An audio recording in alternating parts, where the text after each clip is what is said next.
People have been hiding their treasures for as long as they've had doubts about keeping their savings safe, and they stashed them in all sorts of places. This story is about a stash of gold recently found under a beam in the attic of an old house. That house got lucky. It was built back in 1894 in the center of Grodno, Belarus, on what used to be Jewish Street, today's Second Labor Street. The building survived several wars, revolution, and some have made it all the way to our time. At the end of the 19th century, it was just a small wooden one-story home, and yet it survived. In the Jewish quarter, when a massive fire swept through the city, this house was the only one left standing. Later, they added a second floor, and that's the form it kept until the early 21st century. Recently, the house went up for auction. The price kept climbing, and the future owner even joked about there being a treasure hidden inside when he bought it to turn it into a medical center. He laughed, saying, "With the price this high, there better be a treasure in there. God's gotta compensate the investment somehow." Of course, he was only joking. If only our investments always paid off like that. The owner hired workers to renovate the building. When they got to the roof, one of the workers taking apart the old structure noticed a dull-looking tobacco tin. It was sitting under one of the beams. They say he almost tossed it out, but curiosity made him open it first. Stop for a second. Imagine, you're dismantling a roof in an old house, and you find a weird little box that feels heavy.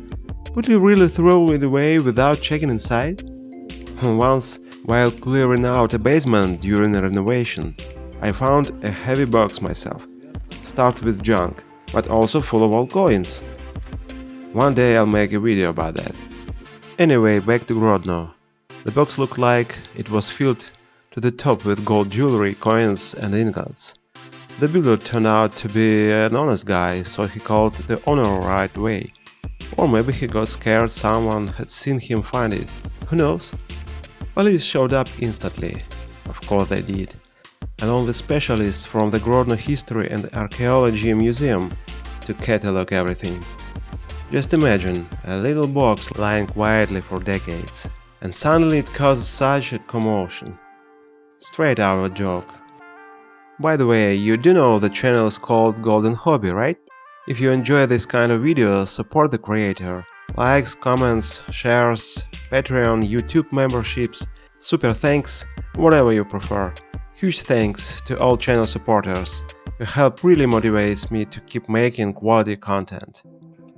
Alright, back to the box. What was inside? The tin itself, labeled Titiun Fajkowy Specjalny, was probably made in Warsaw.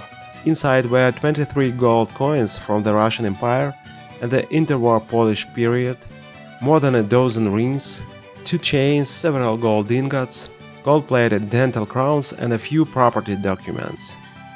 Total weight of the gold items was around 500 grams. Not a bad savings account, I'd say. The house hadn't had a major renovation for many decades, so the box must have been lying untouched under that beam for more than 70 years. Right away, people assumed the owner of the treasure was one of the Jewish residents of the Grodno ghetto, someone fairly wealthy. Back in the 1930s to 40s, this amount of gold could have bought several houses in Grodno. It's a very unusual treasure, because it includes all kinds of gold items: Polish coins, coins of the Russian Empire, 18th to 19th century ducats, and more. Besides the coins, there were gold rings, chains, earrings.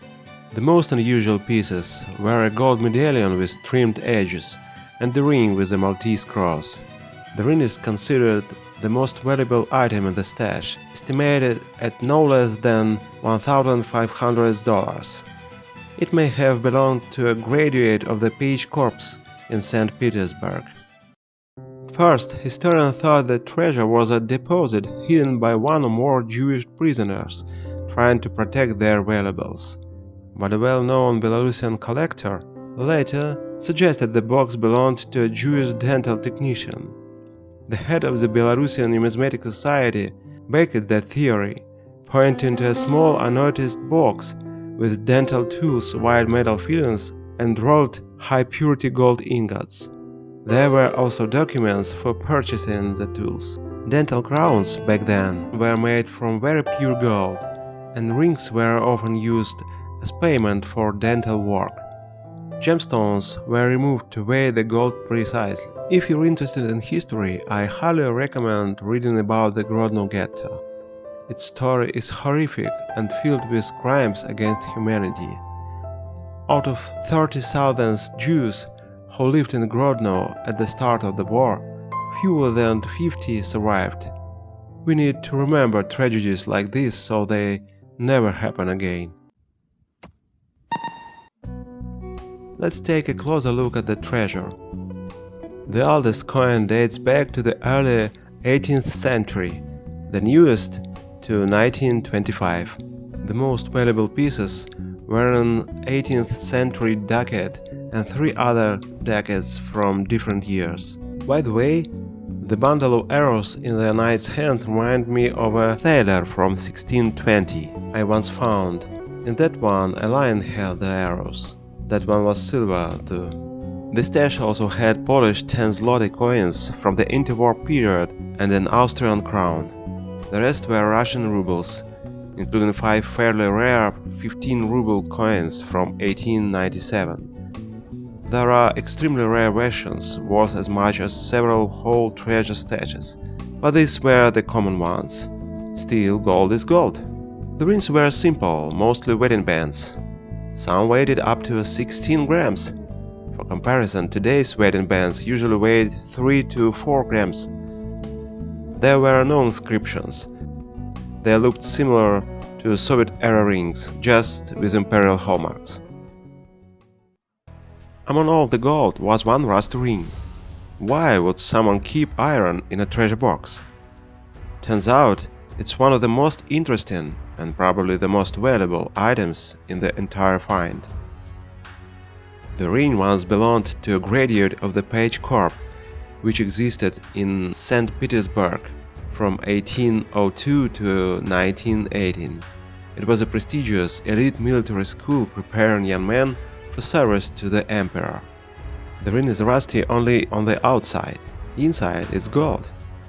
The unusual design reflects the corps motto, hard as steel, pure as gold. The inscription on the ring, in French, says Mon Dieu, mon roi, madame. My God, my king, my lady. An old knightly motto. Funny how the lady comes last, right? It also features a Maltese cross, one of the symbols of the Knights of Malta. If I'd found a ring like that, I'd be jumping with joy. It's a genuine historical artifact. But what story stands behind it? We'll probably never know. Another interesting find was a gold medallion in the shape of an irregular trapezoid with a relief pattern. It's a commemorative medal for the 300th anniversary of the Diet of Speyer in 1829. It was originally a tabletop keepsake, but it seems the owner cut it into pieces to sell when money ran out. If it had been left whole, it would have been worth a lot more. There were also about 150 grams of gold ingots, shaped like pellets and thin plates, likely blanks for future jewelry. So, how much is the treasure worth? Early estimates in 2019 put it in around $20,000. Today it should be significantly higher, but an official commission still needs to confirm the value. Personally, I think the estimate mostly reflects the raw gold value, not the historical significance, but who knows?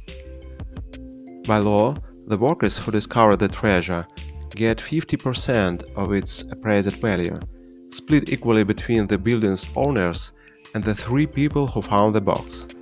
Yes, 3. In the end, the payout was reported as $10,000, half the treasure's value. split 4 ways. Each worker and the owning company get $2,500. Not bad at all for people who earn less than $500 a month. I'd say they get lucky.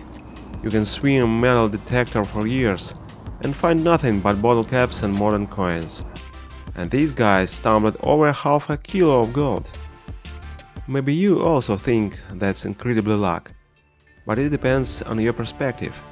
One of the museum historians said the treasure has a dark aura, given that the house was inside the ghetto during the war. Nearly 30,000 Jews were forced into that area by the Nazis before being sent to death camps.